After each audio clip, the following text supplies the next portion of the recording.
So about 5 years ago, I did a YouTube video on the BMW 3 Series. It was entitled BMW Series 3, The Good, the Bad, and the Ugly. A total overall look at this nice compact car, with the good comments, the bad comments, and the ugly comments. And I think it's time we did another good, bad, and ugly BMW video. In fact, they're sending me a BMW 230i Coupe. Here's the price sheet. Let's see what we're getting here. Alright, starting price, $36,350. Not bad. $550 for the metallic red paint. They always charge extra for metallic paint on German cars. Dynamic handling package, sport package, premium package, blah, blah, blah. Let's go down to the chase, shall we? There's a total damage right there. $46,570. And let's see where it's made. Engine Germany, transmission Germany, but assembled in San Luis, Mexico. Wow, I didn't know that. Learn something new every day. So let's wheel it out the door, and here it is, my bright red BMW 230i. Here's what it looks like from the rear. The side. I like those wheels. And we know it's a BMW from the front. That front grille looks familiar to everybody. Now, for the record, people often ask me if you had some money laying around and want to buy a new car, what would you buy? And this is probably what I would buy. I love small BMWs. Small car, powerful engines, especially with the bright red paint. Yeah, I'd buy one of these. However, there are some things I really don't like about BMWs. A lot of BMW owners share that with me. And that's why we're going to cover the good, the bad, and the ugly in this video like we did the other video. In spite of the bad and the ugly, I'd still buy one. So, no hate mail, please. Tell me I hate BMWs. No, I don't. Let's begin. And one of the first things we do when we get a vehicle is check in the trunk, see if there's a spare tire. But I don't need to look because BMWs don't come with a spare tire. Nothing in there. That's because BMW provides you with run-flat tires on the vehicle. Okay, if you get a puncture and you're within 30 to 50 miles of a repair station, you're okay. However, and this is where I have an issue, and if you have your flat Friday evening at the beginning of a 3-day holiday weekend, you're not going to get any assistance until Tuesday morning. That's assuming someone has the tires in stock, which they won't. They'll have to ship them in. That'll take a couple of days. Bottom line is, you could end up taking a very long vacation you didn't want to. That's why I tell people, if you buy a BMW, still get a spare tire. Now here's a BMW invoice if you want a compact wheel and tire, a jack, and all the hardware. $645. You didn't think it would get off cheaper, did you? And this was back in 2013. It's a lot more money now. So, the only other solution is to go to a scrapyard and buy a tire off a wrecker. That could save you some bucks if you can fit that big tire in the trunk. In the meantime, I've got my giant tire repair kit with all the fixed flat spray, air pumps, just in case. By the way, we'll talk about this a little bit later. A lot of people swap out these run-flat tires before they even put the tires on the road, either selling to the BMW dealer or the local tire shop and put on regular tires. And that's because the ride quality run-flats is total sucko. Very, very stiff, noisy, horrible, horrible ride. Like I said, we'll talk about that later on in the video. Alright, let's look under the hood. Now, many, many years ago, the standard engine of BMW was an inline 6, putting out around 230 horsepower, if I recall. And they replaced it with this turbo 4-cylinder. The purists screamed and howled and said, how dare you swap it out for a 4-cylinder engine? Well, let's look at the spec, shall we? The inline 6 was slow, 0 to 60 in around 6.5 seconds, got 17 to 26 mpg. This one does far better on fuel economy, 26 to 35 mpg claimed. And it's actually quicker, doing 0 to 60 5.5 seconds. So you have an engine here that's quicker, more economical. Why complain? On the other side of the coin, there are people that say, yeah, but what about the turbo? It's going to need repairing after a while. Well, maybe that's true, but look, any European car that's out of warranty is going to have lots of repair bills anyway. So you have a lot more to worry about than the cost of a turbo, just the way it is with European cars, especially Germans. So don't worry about it. And if you're going to keep it longer than 4 years, get the BMW 6-year, 100,000-mile warranty. Very good investment. The bottom line, this is a better engine than the old inline 6, period. And all the stuff they say on the internet, contrary, is incorrect. Now, if you have more money, there's the 6-cylinder twin turbo, putting out something like 382 horsepower. That's the one I would like to get, but we're talking like 50 to 60 grand on that one, and I don't have that much money. Maybe they'll send me one to test in a couple of months to replace this one. Cross my fingers. By the way, if you watch my videos, you know one of the first things that we do is I'm checking for spare tires, taking the headlights out in the dark, and see how they perform. We did a whole night vision video, posted on YouTube a couple days ago. We'll have that into this video. We put like 50 to 60 miles of night driving to test out these headlights, which were very, very impressive. So you might want to stick to the end of the video and no flipping to another channel. Hang with us. Let's look at the cabin, and many years ago the BMW Info iDrive system was a nightmare to use. No more. This is very, very simple to use. When I got the vehicle, it took me about an hour to figure everything out. Far, far improvement over the previous one, so no problem. A very simple climate control system. The glove box could be bigger and should be bigger, but it's not. Oh well. And one feature I like about BMWs, the paddle shifters are on the steering wheel where they belong. So if you're going in a straight line, mild curves, strong curves, they're always within reach of your fingertips. Like the Italians that put them on the steering column, it can only be reached when you're going in a straight line, which is kind of stupid. They belong on the steering wheel, always within reach. And don't send me an email telling me you don't shift in corners. That's for the racetrack, where you know what corners are ahead. Does not apply to the street. There's one complaint I have right off the bat. These sun visors can go off to the side to supposedly keep sun from coming through the side windows, but unfortunately this is as far as they slide. They could make these go back further. Why don't they? I don't get it. If you live in a hot climate, there's going to be a lot of sun coming through this spot. You might want to tint the windows, I guess, because this is all you get. Going back to the positive features, and one thing I like about BMWs, they do not cheap out on the seats. The best seats in the industry. In fact, I'd like to take these out and put them in my office. Very, very comfortable for very long drives. No complaints here. Plus the headrests have a wide range of adjustment, which is far better than Mercedes' method of putting a stupid pillow in front. That's the dumbest idea I ever saw. This BMW design is far better. All these power seats might be a great deal for the people sitting in them up front. Not such a good deal for people sitting in the second row seats in the back. As you can see, there's not much leg room. And the amount of space to get in and out is rather tight. That's a tight squeeze, and if you have a friend the size of Oprah, they're not going to fit very well, and they're not going to be getting out in a hurry. Of course, if you have relatives or friends you don't like, stick them back there, take them for a long ride. They won't come back anytime soon. Bottom line, if you're in the habit of hauling more than 2 people in your Beamer, you need to get a 4-door Beamer, not a 2-door coupe. The BMW 230i is only available in a 2-door. If you want to move up to a 2 Series 4-door, that would be the 2 Series Grand Coupe. And underneath that bodywork, it's a completely different vehicle. So if you want to stick to the 230i, you're stuck with 2 doors.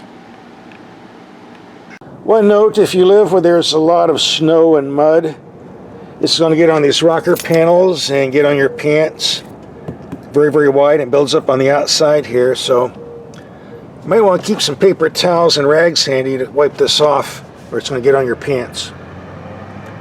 Ladies who wear white pants, take note. Alright, first half of the video is over. Second half, we're going to take this out and do some driving. Third half, we'll do the night driving. And I'm really anxious to drive this. Been waiting for this for a long time. Don't forget, our headlight test and night drive is coming up at the third part of this video. Don't go away.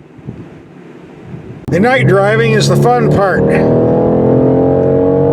Just me, the car, and no traffic. Just coyotes and rattlesnakes. So don't go away. You'll miss out on all that BMW action. And here by the shift knob, you have the Sport mode, Comfort mode, or Eco mode. There's also Sport Plus and some other things you can do on the computer. As we do in all of my videos, we're going to take some mild speed humps around 15 miles per hour. See how the suspension performs on impact. And the suspensions on BMWs have always been above average. Here comes bump number 1. Absorb the impact pretty nice. Number 2. And number 3. And the big nasty one that makes all the racket. Yeah, a little stiff, but nothing to worry about. Overall, very nice. Alright, let's talk about the power steering. It's not bad for a transportation car, but the feedback, feel, and response is not really up to a German performance car standard. And I think this is the optional M steering package that was like $3,000. Makes you wonder what the standard package is like. I just don't like it. It's a bit too vague for me, but in all honesty, I think 90% of the people that drive a BMW and are used to other vehicles won't notice. But the old days when German cars had precise steering, even BMW, Mercedes, or Audi, I think those days are over, at least for the moment. I can live with this, I just don't like it much. As we noticed on the speed humps, the BMW engineers did an excellent job on the suspension. Does a pretty good job of absorbing impacts. That's the good news. On the negative side, we have these run-flat tires with the very stiff sidewalls. That means you have a lot of noise running up through the suspension in the cabin. And on rough pavement, you have a lot of vibrations running up through the suspension and cabin, making a lot of racket in here. On rough pavement, the noise can be so loud it kind of drowns out the radio. Not what you want on a luxury vehicle. It kind of defeats the purpose of having that excellent suspension the BMW engineers gave us. Plus, as I mentioned before, if I get a flat, I'm good for 30-40 miles of driving, but I'm 100 miles from the nearest repair facility at the moment, so that won't do me much good. No better off than if I had a conventional tire. That's why you always need a spare, whether you're running run flats or not, if you have room for one. So let's talk about the run-flat tire situation. Basically, there's two types of BMW owners or lessees. Type number 1, they don't care about the stiff ride on the sidewalls. They're just going to lease the car for a year or 2, 3 years, maybe, whatever. Just drive the car, give it back. That's fine. If the stiff ride or the run-flats don't bother you, that's okay. Then there's type number 2. They'll just drive the run-flats until they wear out, replace them with conventional tires.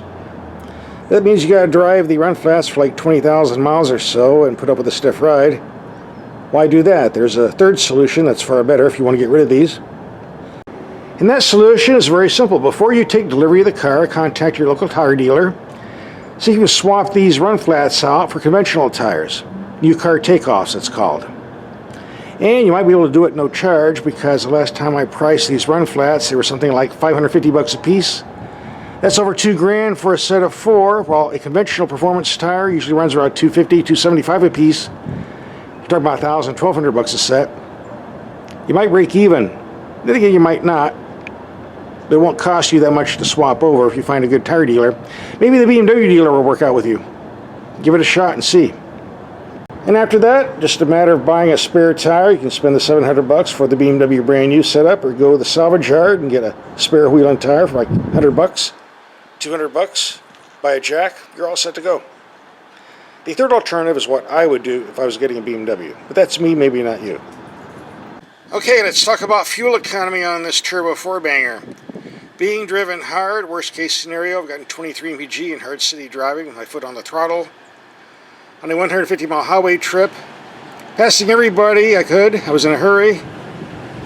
I got 31.5 mpg, that's still pretty good. However, on my return trip, 150 miles going back, I set the cruise control. I was not in a hurry. Got 40.5 mpg. 40.5, that's pretty darn good.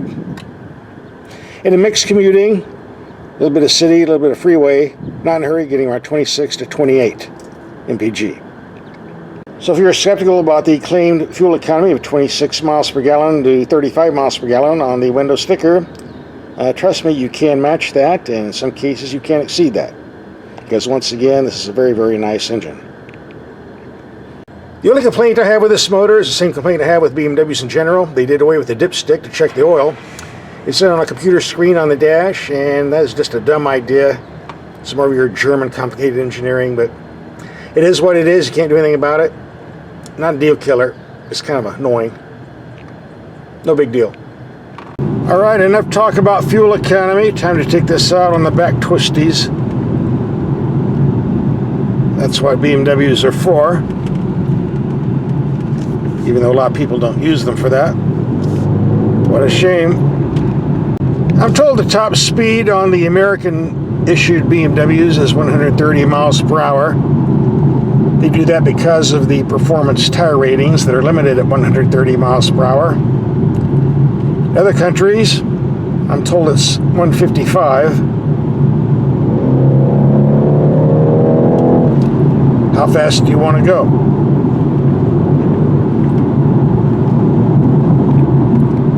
But you don't need to go over 100 miles per hour to enjoy taking corners in a Beamer.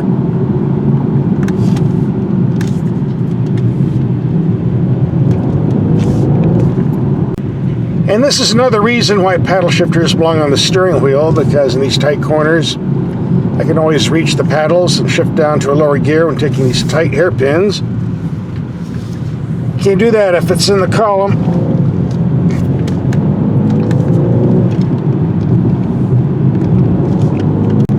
And these are excellent brakes, perfect feel, no fade, even when you're heating them up, taking these curves hour after hour.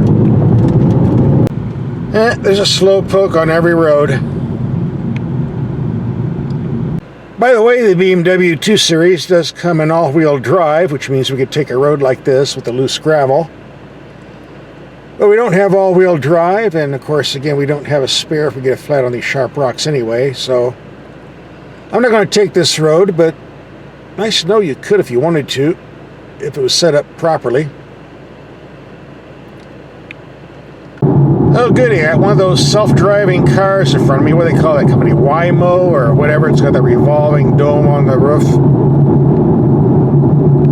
Wonder if I get in front of him and slam on my brakes, what'll happen? Probably it running over me like it did that woman on the bicycle. They don't like talking about that. Self-driving car, a solution to a non-existent problem. Really? The BMW is supposed to be a driving machine. Driving is being a person. I wonder if BMW will ever make a self-driving car like that Waymo thing. If they do, we know the whole game's over. I give up. That would be sacrilege. Alright, after a week of driving, what's my take on this BMW 230i? As you saw in the video, there's some things I don't like about it, some things I don't like about BMWs in particular, like the lack of a dipstick for the oil in the engine. How dumb is that? Oh well. Still, let's look at the positive features. This is a very, very nice looking car. Got lots of compliments, especially with this nice bright red paint. It's got one of the nicest four-cylinder engines on the market. Economical as far as fuel economy goes, with good performance, great handling, good brakes. This is definitely a car that I would buy. I love it. And as a bonus, these are the best headlights I've ever used. Let me take these out and show you why that is. Alright, stark enough. Let's see what these lights do. Right now they're on low beam. Let's kick it up a notch. Now they're on high beam. Tail lights look pretty bright to me.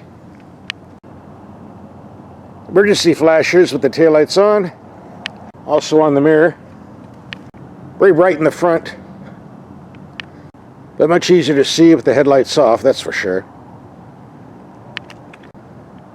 Definitely so from the rear as well. Put the transmission in reverse, and this is the camera view.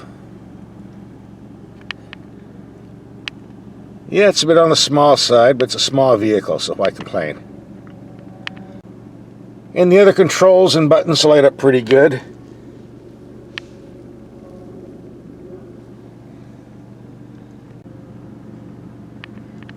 Steering wheel buttons.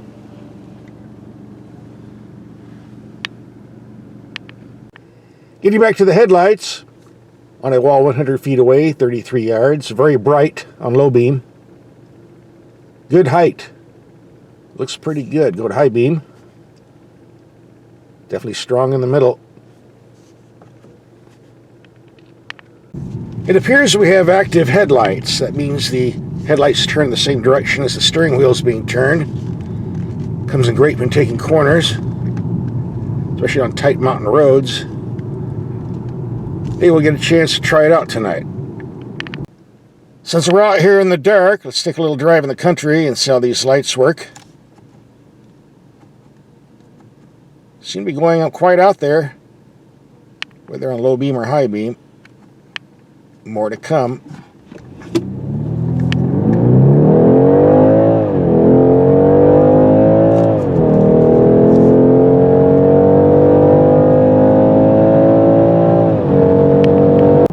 This is a very, very rugged area, especially at night.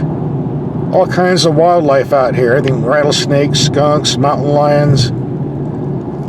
You do not want to hit something like that. You need a good set of headlights. And these are excellent. Lots and lots of light going out all over the place. And these are high beam, even a low beam. I can see way up on top of the hill there. Something normally I couldn't do on other low beam lights.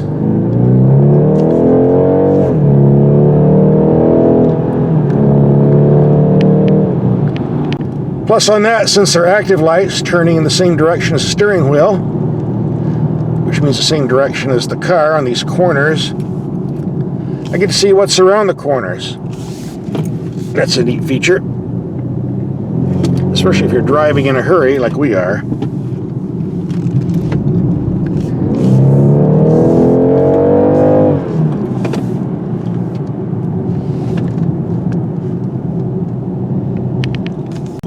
On many car brands, active headlights work on low beam only. You turn on high beams, they disconnect. Here they work on both low beam and high beam, as they should. BMW certainly got it right.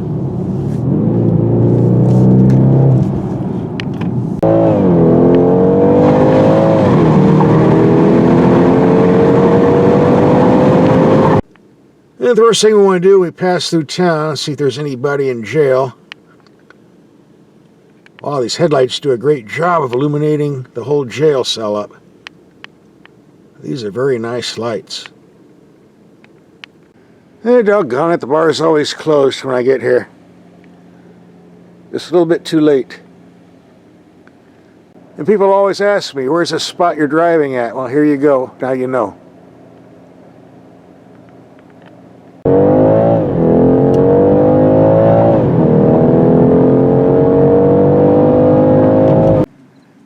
This concludes our night test. And I can say without any reservation, these are the best headlights I've ever driven on a motor vehicle. Absolutely perfect. Somebody should clone these and put these on every vehicle sold in the USA, or anywhere else for that matter. I'm very, very impressed.